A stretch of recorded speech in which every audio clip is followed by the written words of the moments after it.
নোয়াখালীতে জমি সংক্রান্ত বিরোধের জেরে সংঘর্ষের ঘটনায় ৫ জন আহত হয়েছে। এর মধ্যে ৩ জনের অবস্থা গুরুতর। মঙ্গলবার সকাল 11:30টার দিকে নোয়াখালীর কবিরহাট উপজেলার থানসিঁড়ি ইউনিয়নের জগদানন্দ গ্রামে এ ঘটনা ঘটে। ভুক্তভোগী আব্দুল আলিম জানান, তার বাবা আবুল হাশেমের সঙ্গে প্রতিবেশী জয়নাল আবেদিন ও আবুল কাশেম গংদের জমি নিয়ে দীর্ঘদিন ধরে বিরোধ চলছিল, যার মামলা আদালতে প্রক্রিয়াধীন।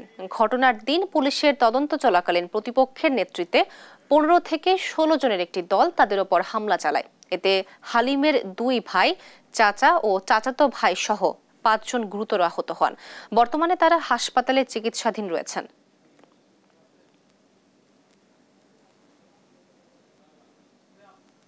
আমার চাচাতো ভাই সালাউদ্দিন, আমার ছোট ভাই আবু তাহের, মোহাম্মদ শাহজাহান এবং আমাকে প্রাণে হত্যার উদ্দেশ্যে তারা কয়েকজন সন্ত্রাসী নিয়ে দেশীয় অস্ত্রশস্ত্র সহ আমাদের উপরে আক্রমণ চালায়।